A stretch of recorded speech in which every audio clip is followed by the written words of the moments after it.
पार्वती जी आज जल्दी ही उठ गई थी। कितना हल्का महसूस कर रही थी आज वह, जैसे उनके पांव जमीन पर ही नहीं पड़ रहे थे। वह चल नहीं रही थी बल्कि उड़ रही थी। बहुत सारा काम बाकी था, वह जल्दी जल्दी हाथ चलाने लगी क्योंकि आज उनके बेटा राहुल और बहू तन्वी 10 बजे आने वाले थे। राहुल की शादी के बाद वे दोनों पहली बार घर आ रहे थे। उनकी शादी मार्च के शुरुआती हफ्ते में हुई थी। फिर हनीमून के लिए विदेश चले गए। वहां से लौटे तो कोरोना संकट में दिल्ली में ही रह गए। पूरे 2.5 महीने से पार्वती जी ने अपने बेटे और बहू को देखा नहीं था। बस फोन पर ही बतियाकर मन को संतुष्ट कर लेती थी। सरकार ने कल से ही लॉकडाउन में ढील दे दी थी। अब केवल हॉटस्पॉट पर ही कर्फ्यू रहेगा। इसलिए राहुल ने पहली फ्लाइट में ही बुकिंग करा ली थी। आज वह 10 बजे की फ्लाइट से आने वाले हैं। तभी पार्वती जी अपनी पुरानी बातों को याद करने लगी। जब 4 साल पहले राहुल के पिता की दिल का दौरा पड़ने से मृत्यु हुई थी और राहुल तब बहुत छोटा था। उसके जीवन में तो अचानक ही दुखों का पहाड़ टूट पड़ा था। पार्वती जी की मदद करने वाला भी कोई न था। उनके पास पहले से ही थोड़ी जमा पूंजी थी, तो उससे उन्होंने राहुल को पढ़ाया था और साथ में सिलाई का काम शुरू किया, जिससे घर का खर्च चल रहा था। पार्वती जी ने अपने जीवन में बहुत सी मुश्किलों का सामना किया था। शादी वाले दिन वह खूब फूट फूट कर रोई थी। काश कि आज उसके पिता जिंदा होते और अपने अरमानों को पूरा होते देखते।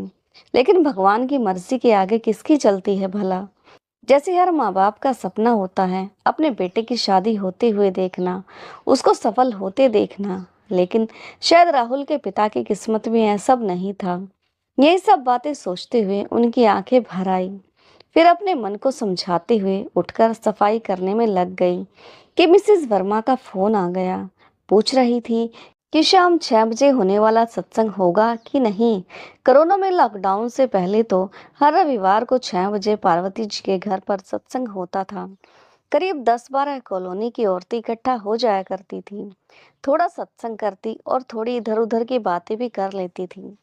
लॉकडाउन खुलने के बाद आज पहला रविवार है, इसलिए वह पूछ रही थी। पार्वती जी ने भी कह दिया कि सत्संग होगा क्यों नहीं। जरूर होगा, सबको सूचना दे दो। चलो ठीक है, अब मैं फोन रखती हूँ। इतना बोलकर पार्वती जी ने फोन रख दिया। अब पार्वती जी ने साफ सफाई करके सबके लिए नाश्ता तैयार किया और खाने की आधी तैयारी भी कर ली। फिर नहा धोकर 10 बजे तक तैयार हो गई और बेटे बहू के आने का इंतजार करने लगी। 10 बजकर 1 मिनट पर राहुल का फोन आ गया। प्लेन लैंड हो चुका था। 11 बजे के आसपास दोनों घर आ गए। दोनों ने पार्वती जी के पैर छुए। पार्वती जी ने दोनों को गले से लगा लिया। बहू तन्वी को तो कसकर भींच लिया था। फिर पार्वती जी ने कहा कि तू मेरी बहू नहीं बेटी है और मैं तेरी सास नहीं माँ हूँ। तन्वी ने भी मुस्कुराकर हामी भर दी। फिर पार्वती जी बोली, चलो बेटा, अब तुम दोनों फ्रेश हो जाओ, मैं तुम्हारे लिए नाश्ता लगाती हूँ। दोनों अपने कमरे में चले गए और सुस्ताने लगे। इतने में पार्वती जी ने आवाज लगाई, बेटा राहुल, नाश्ता तैयार है, आ जाओ। कमरे से ही बहू तन्वी की आवाज आई, हमने तो प्लेन में ही नाश्ता कर लिया था माँ जी, अभी हमें भूख नहीं है। फिर पार्वती जी थोड़ा मायूस होकर बोली, पर बेटा मैंने तो नाश्ता बना लिया था। ऐसा करो, थोड़ा थोड़ा नाश्ता कर लो, मैंने बड़े प्यार से बनाया है। पार्वती जी के इतना कहने पर बेटा राहुल तो नाश्ता करने के लिए आ गया, पर बहू तन्वी नहीं आई। पार्वती जी ने एक बार और प्रयास किया, तन्वी बेटा तू भी थोड़ा सा नाश्ता कर ले, देख मैंने बड़े चाव से बनाया है। फिर से तन्वी की आवाज आई, मुझे भूख नहीं है माँ जी, आप और राहुल दोनों नाश्ता कर लीजिए, मैं बहुत थकी हुई हूँ, मुझे थोड़ा आराम करना है। पार्वती जी को बहू तन्वी का यह व्यवहार थोड़ा रूखा सा लगा, लेकिन फिर यह सोचकर कि वह इतने लंबे सफर से आई है, इसलिए थोड़ी थक गई होगी, थकी होने के कारण ऐसा कह रही है। यह सब सोचकर पार्वती जी ने एक गहरी सांस ली और फिर पार्वती और राहुल दोनों नाश्ता करने बैठ गए। माँ बेटे ने खूब इधर उधर की बातें की। राहुल ने भी नाश्ता थोड़ा सा ही किया। दरअसल भूख उसे भी नहीं थी, लेकिन माँ का मन रखने के लिए वह नाश्ता करने बैठ गया था।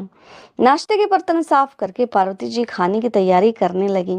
राहुल को खीर और पूड़ी बहुत पसंद थी। पार्वती जी ने बड़े प्यार से वही बनाए थे। पार्वती जी आज सुबह से ही लगातार चक्कर खाते पहिए की तरह घूम रही थी। अब तो पैरों में भी दर्द होने लगा था, लेकिन बेटे बहू के आ जाने से वह सब कुछ भूल गई थी। क्योंकि आज पार्वती जी का घर पहले की तरह हरा भरा सा हो गया था। उन्होंने बड़े चाव से खाना बनाया था और फिर 2 बजे उसने दोनों को खाने के लिए बुलाया। तन्वी सोकर उठी ही थी और हाथ मुंह धोकर डाइनिंग टेबल पर आ गई। पार्वती जी को थोड़ा झटका सा लगा, क्योंकि एक बहू होने के नाते तन्वी ने खाना बनाने में अपनी सास पार्वती जी की किसी भी प्रकार की मदद नहीं की। तो कोई बात नहीं, मगर पार्वती जी ने सोचा वह खाना डाल तो सकती है। पार्वती जी मन ही मन उस बात को भी पी गई। फिर राहुल उठा और वह खाना डालने लगा। पार्वती जी ने उसे रोक दिया और खुद ही खाना परोसने लगी। खाना देखते ही तन्वी ने कहा, ये क्या बनाया है मम्मी जी? कितना तेल घी होता है इनमें। हे भगवान, मैं तो इन्हें नहीं खा सकती इनको। इतना सुनते ही पार्वती जी को रोना आ गया, लेकिन किसी तरह उसने खुद को संभाला और कहा, ठीक है, कोई बात नहीं, तुम दूसरा कोई आइटम ले लो बेटा। तन्वी ने दोबारा मुंह बनाते हुए कहा, पर माँ जी, खीर तो मैं खाती ही नहीं। अब आप ही बताइए माँ जी, फिर मैं क्या खाऊं? पार्वती जी सोच में पड़ गई। फिर पार्वती जी बोली, बेटा, मैंने तो राहुल की पसंद की चीजें बनाई थी। तेरी पसंद तो मुझे पता ही नहीं है, इसलिए बनाती कैसे? फिर तन्वी ने राहुल से कहा, सुनो, मेरे लिए तुम बाहर से खाना मंगवा दो। तुमको तो मेरी पसंद पता ही है। और मम्मी जी, आगे से आप ध्यान रखना, मुझे ऐसा खाना बिल्कुल भी पसंद नहीं है।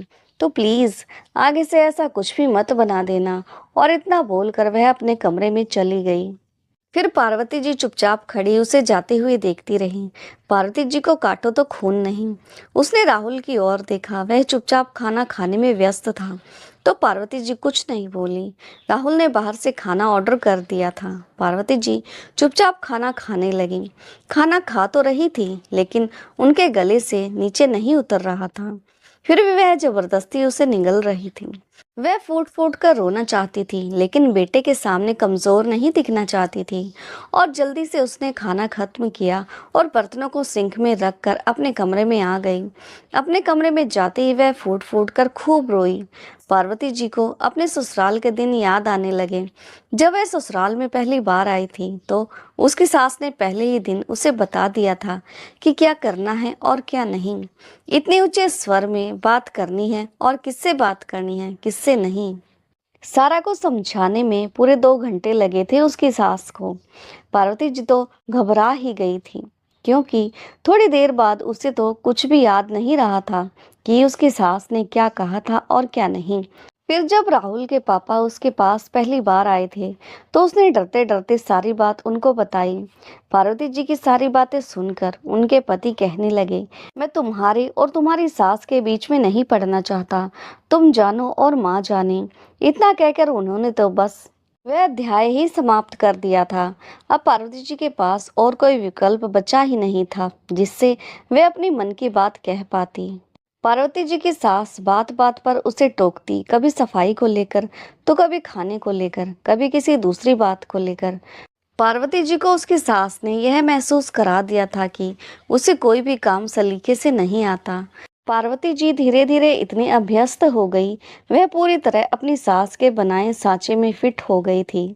जब उसकी सास मरने को थी, तो वह पार्वती जी का हाथ अपने हाथ में लेकर बैठी थी और बोली, बेटी, मैंने तेरे साथ बहुत कड़वा व्यवहार किया है। एक बहू को ससुराल के वातावरण में ढालने के लिए बहुत कुछ सीखना होता है। अपनी इच्छाओं को मारकर औरों की इच्छाओं के लिए जीना पड़ता है। मैंने भी अपने मन पर पत्थर रख कर यही सीखा था। मेरी सास ने मुझे ऐसा ही सिखाया था, मैंने भी तुझे वही सिखाया है। अगर मुझसे कोई भूल चूक हो गई हो तो मुझे क्षमा कर देना। पार्वती जी तो यह सुनकर रो ही पड़ी थी। उसे पता ही नहीं था कि इस कठोर इंसान के अंदर एक नाजुक दिल भी है। उसने अपनी सास के पैर पकड़ लिए और कहा, माँ जी, आप तो मेरी माँ से भी बढ़कर हो। मेरे मन में आपके लिए कोई मैल नहीं है। आपने तो मुझ पत्थर को तराश कर कोहिनूर बना दिया है। पार्वती जी की सास के मुख पर एक मुस्कान सी तैर गई और उसने इस संसार को अलविदा कह दिया। पार्वती जी के दिल में उसकी सास का यह रूप खिंच गया। अब वह उनकी पूजा करने लगी थी। पार्वती के मन में अपनी सास के प्रति इज्जत और ज्यादा बढ़ गई थी। उसके इस बदले स्वभाव को राहुल के पापा भूल से अगर पार्वती की सास के बारे में कुछ कह देता था, तो वह तुरंत प्रतिवाद पर उतर आती थी। फिर सभी घर के सदस्य बड़े आश्चर्य से उन्हें देखते रहते थे। वह अभी पुरानी दुनिया में ही घूम रही थी कि मिसेस मल्होत्रा का फोन आ गया। पार्वती जी ने फोन उठाया। मिसेस मल्होत्रा बोली, क्या हुआ पार्वती जी, सत्संग की तैयारी हुई कि नहीं? हाँ, तैयारी हो जाएगी सत्संग की, आप लोग आ जाओ। उन्हें याद ही नहीं रहा कि आज तो सत्संग भी होना है। और फिर जल्दी जल्दी वह सत्संग की तैयारी करने लगी। ठीक 6 बजे कॉलोनी की औरतें इकट्ठा हो गई। सभी कॉलोनी की महिलाएं 2 महीने बाद मिल रही थीं। सभी महिलाएं आपस में एक दूसरे को देखकर चहक उठी। खूब शोर हो रहा था। सभी खीखी करके हंस रही थी। सब लोग अपनी ही धुन में मस्त थे। तभी अचानक एक आवाज ने सबको चौंका दिया। पार्वती जी ने देखा कि सामने तन्वी खड़ी है। वे अपना सर दोनों हाथों से पकड़े हुए हैं। तन्वी बोली, प्लीज आप लोग इतना शोर मत करो, मेरा सिर फट रहा है। सब औरतें एकदम से खामोश हो गईं। इतना बोलकर तन्वी अपने कमरे में चली गई। पार्वती जी ने हिचकिचकते हुए कहा कि यह उनकी बहू तन्वी है और आज ही बेटे राहुल के साथ दिल्ली से आई है। थकी होने के कारण उसके सिर में दर्द हो रहा है शायद, इसलिए उसकी बात का बुरा ना माने। अब एक एक करके सब औरतों को अपने अर्जेंट काम याद आने लगे और एक एक करके सब वहां से बहाना बनाकर चली गई। पार्वती जी सबको जाते हुए देखती रही और कुछ बोल नहीं पाई। फिर पार्वती जी थोड़ी देर वहीं बैठी रह गई। फिर कुछ सोच विचार कर तन्वी के कमरे की ओर गई और बोली, बेटी मैं तेरा सिर दबा देती हूँ। इतने में तन्वी ने अपने कमरे से ही जवाब दे दिया, नहीं माँ जी, मैंने सिर दर्द की गोली ले ली है। ठीक है, तो मैं चाय बना देती हूँ। इतना बोलकर पार्वती जी चाय बनाने के लिए चली गई। चाय तैयार होने के बाद उसने उन दोनों को बुलाया और सब लोग चाय पीने लगे। तन्वी ने चाय पी और झूठे बर्तन सिंक में छोड़ दिए। फिर भी उन्होंने अपनी बहू को कुछ नहीं कहा। पार्वती जी ने बर्तन साफ किए और डिनर की तैयारी करने लगी। उसने तन्वी से पूछ लिया था कि डिनर में क्या बनाना है और क्या नहीं। वे उसी हिसाब से तैयारी करने लगी। रात के 8 बज गए थे। पार्वती जी ने खाना टेबल पर लगा दिया था। दोनों को आवाज लगाई और वह डाइनिंग टेबल पर तुरंत आ गए। तन्वी ने खाना शुरू किया। बोली, सब्जी बहुत तीखी है माँ जी। अब पार्वती जी को गुस्सा आ गया था। वे दिन भर से उन दोनों की चाकरी कर रही थी और उस पर यह नाटक सहन करने की भी एक सीमा होती है। अब यह सीमा पार हो चुकी थी। रिश्तों को जबरदस्ती नहीं बांधा जा सकता। जब एक पक्ष कोई रिश्ता निभाना ही नहीं चाहता हो तो दूसरा पक्ष कब तक उस रिश्ते को निभाएगा? ताली दोनों हाथों से बजती है, एक हाथ से नहीं। अब तक पार्वती जी सास से माँ बन रही थी। उसे लग रहा था कि जो रिश्ता जैसा है उसे वैसा ही रहना चाहिए।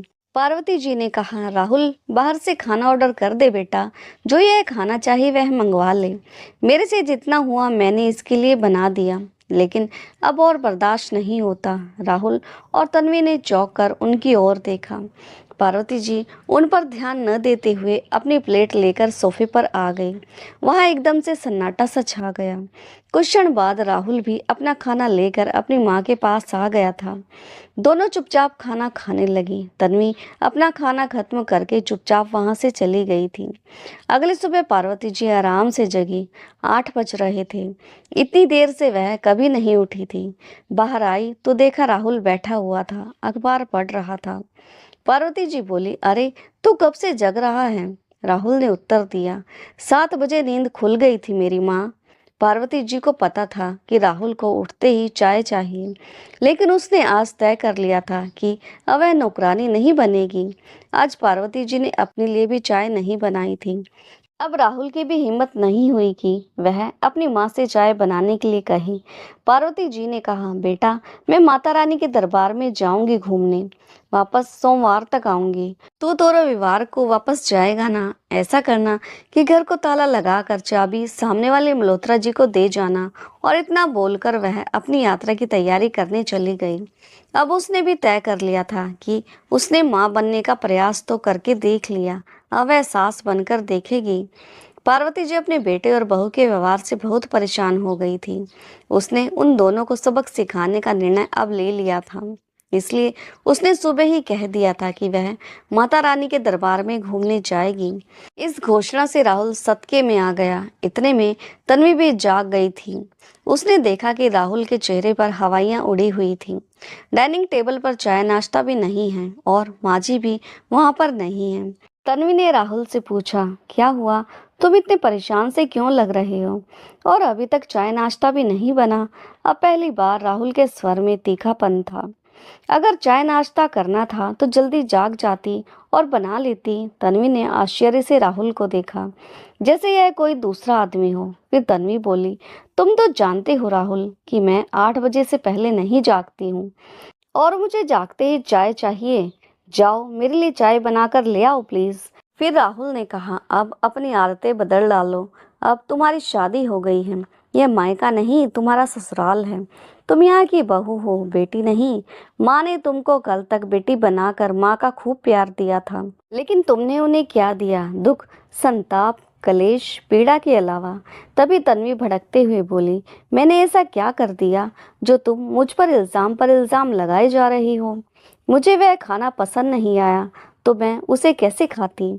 उन्हें वह खाना बनाना ही नहीं चाहिए था। एक बार मुझसे पूछ लेती कि क्या बनाऊं और क्या नहीं, तो कौन सी वो छोटी हो जाती। लेकिन वह तो सासू माँ है ना, वे क्यों पूछेंगी? खाना है तो खाओ, नहीं तो भूखे मरो। अब इस बात पर माजी नाराज हो तो मैं क्या करूं? तन्वी गुस्से में बिफर पड़ी। तन्वी की बात सुनकर राहुल का पारा भी चढ़ गया और गुस्से से बोला, सही कह रही हो तुम। मम्मी तो नौकरानी है ना और तुम महारानी। चलो जाओ और दोनों के लिए चाय बनाकर ले आओ। पहली बार राहुल ने आदेशात्मक भाषा का इस्तेमाल किया था। तन्वी को घोर आश्चर्य हो रहा था कि आखिर राहुल को क्या हो गया है जो वह ऐसी बहकी बहकी बातें कर रहा है। वह मन ही मन सोचने लगी थी, आज से पहले तो राहुल ने मुझसे कभी इस तरह से बात नहीं की। फिर तन्वी कहने लगी, मेरी तबीयत ठीक नहीं है, आप खुद बना लो। और यह कहकर वह अपने कमरे में चली गई। इस घटना से राहुल हक्का बक्का सा रह गया। कल से इसने किया ही क्या है जो इसकी तबीयत खराब हो गई है? और मन में सोचने लगा, बहुत ज्यादा सिर पर चढ़ने का यही अंजाम होता है। लेकिन सिर पर तो मैंने ही बिठाया था ना उसे। कल वह मम्मी का इतना अपमान कर रही थी और मैं खामोश होकर बैठा रहा। क्या इसी दिन के लिए मुझे माँ बाप ने पाल पोस कर बड़ा किया था? पापा की मृत्यु के बाद सारी जमा पूंजी माँ ने मेरी पढ़ाई और मेरी शादी में खर्च कर दी थी। क्या इस दिन के लिए? अब राहुल गहरी चिंता में था। वह मन ही मन शर्मिंदा होते हुए अपने आप से सवाल किए जा रहा था। फिर कहने लगा, कोई न कोई इलाज तो करना ही पड़ेगा इसका। यह कहकर वह पार्वती जी के कमरे में चला गया। पार्वती जी अपनी यात्रा की तैयारी करने में लगी हुई थी। लगभग 1 घंटे तक दोनों में क्या बातें हुई पता नहीं। राहुल अपने कमरे में आकर सो गया। करीब 11 बजे तन्वी बिस्तर से खड़ी हुई। नहा धोकर तैयार होकर वह करीब 1 बजे नीचे आई तो देखा कि एक सत्संग की मंडली आई हुई है और अपना पूरा माइक सिस्टम लगा रही है। तो क्या आज फिर से सत्संग होगा और वह भी माइक से?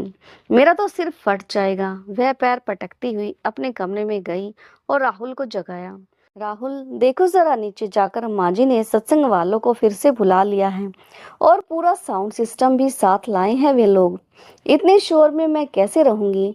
मेरा तो सिर दर्द से फट जाएगा। राहुल बड़ी गंभीरता से बोला, बात तो सही है, इतना शोर कैसे झेलोगी तुम? ऐसा करो, तुम किसी होटल में चली जाओ, मैं अभी बुक कर देता हूँ। और वह अपना मोबाइल लेकर होटल सर्च करने लगा। इतना कहने पर तन्वी राहुल के चेहरे को देखती हुई स्तब्ध सी खड़ी रह गई। फिर कहने लगी, राहुल, तुम पागल तो नहीं हो गए हो? मैं अकेली होटल कैसे जाऊंगी और वहां अकेली कैसे रहूंगी? जाएंगे तो दोनों साथ ही जाएंगे, नहीं तो मैं नहीं जाऊंगी। ये साफ साफ तन्वी की धमकी थी। इसी के चलते अब तक राहुल पर हुक्म कर रही थी वह। लेकिन इस बार इस धमकी का राहुल पर कोई असर नहीं हुआ। वह बेपरवाह होकर होटल सर्च करने में लगा हुआ था।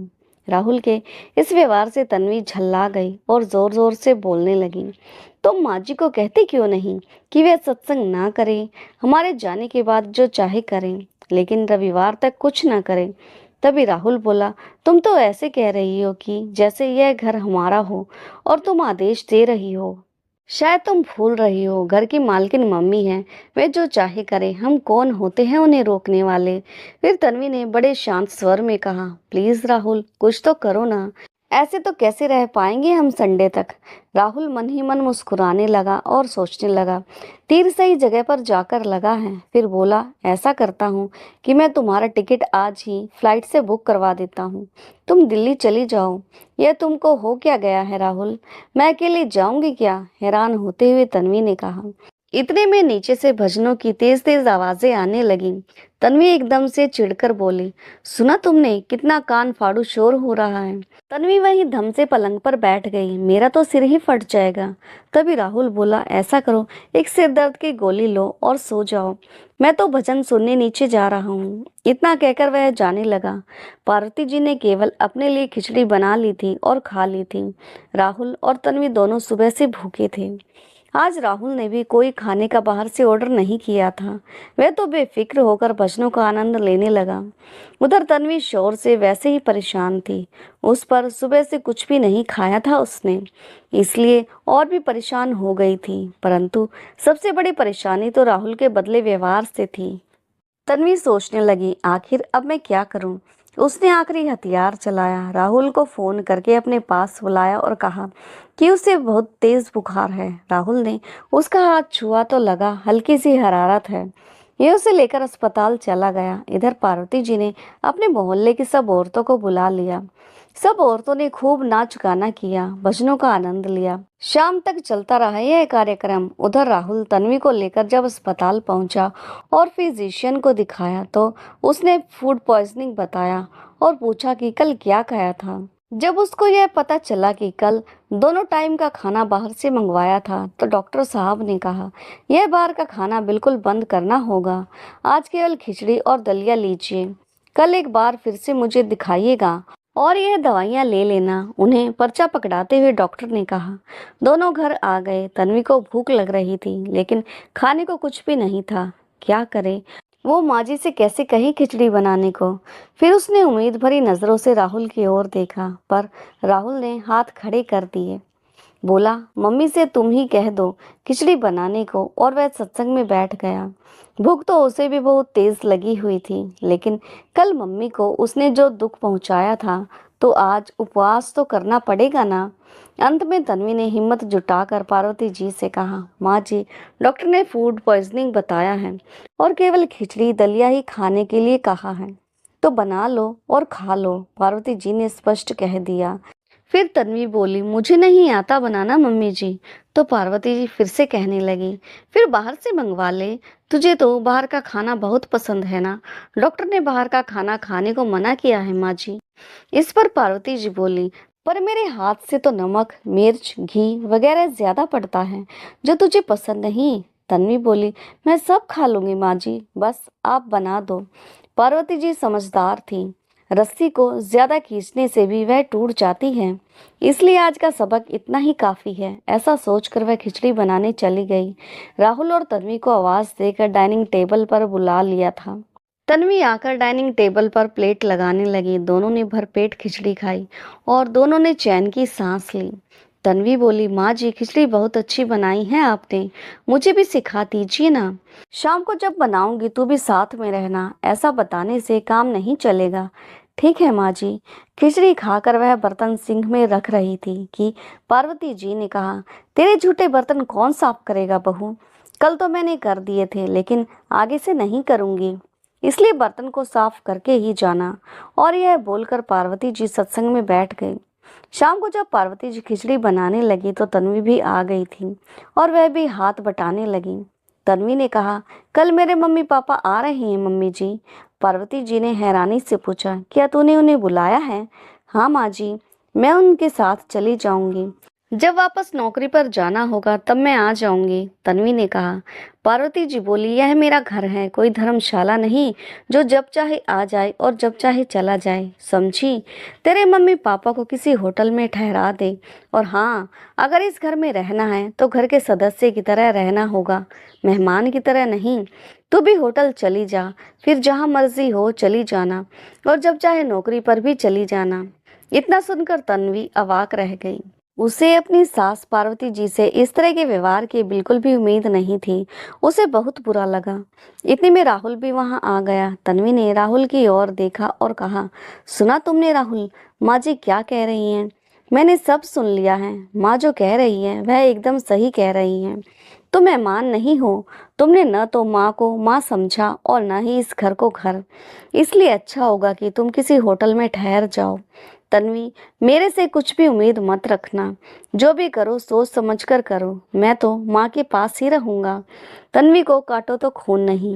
वह गुस्से से बुखलाकर अपने कमरे में चली गई। पार्वती जी को भी बहुत बुरा लग रहा था इस व्यवहार पर, मगर राहुल ने अपनी माँ को समझाया था कि हर बीमारी का इलाज कड़वी गोली ही होती है। थोड़ा सब्र से काम लेना चाहिए। दूसरे दिन सुबह तन्वी जल्दी जग गई और किचन में चाय बनाने लगी। खटर पटर की आवाज सुनकर पार्वती जी की नींद खुल गई। उसे बड़ा आश्चर्य हुआ। इतने में राहुल भी वहां आ गया। पार्वती जी ने उससे इशारे में पूछा तो वह अपनी माँ को अलग से ले गया और कहा, कल इसने अपनी माँ से बहुत सारी बातें की थी। अंत में यही निष्कर्ष निकला कि जैसा माँ चाहे वैसा ही करने में भलाई है। बस उसी का परिणाम है यह। राहुल के होठों पर मुस्कान थी और फिर पार्वती जी किचन की ओर चल दी तो तन्वी पार्वती जी से लिपट गई और रो रो कर बुरा हाल कर लिया। रोते रोते बोली, माँ जी मुझे माफ कर दो। पार्वती जी मोम की तरह पिघल गई। उसे चुप कराते हुए बोली, नहीं मेरी बच्ची, रोते नहीं। मुझे यह सब करने के लिए मजबूर कर दिया। बेटी, मेरे पास और कोई विकल्प नहीं बचा था। पार्वती जी और तन्वी की आंखों में गंगा जमुना बह रही थी। दोनों के आंसू मिलकर प्रयागराज बन रहे थे। राहुल भी आकर दोनों से लिपट गया और सब खुशी खुशी अपने घर में रहने लगे। तो दोस्तों, आपको ये भावुक और प्रेरणादायक कहानी कैसी लगी और कहानी का कौन सा हिस्सा आपके दिल को छू गया, कमेंट करके ज़रूर बताएं। और हाँ, यदि चैनल पर नए हो तो चैनल को लाइक, सब्सक्राइब और शेयर करना ना भूलें। तो मिलते हैं एक नई कहानी के साथ। तब तक के लिए धन्यवाद।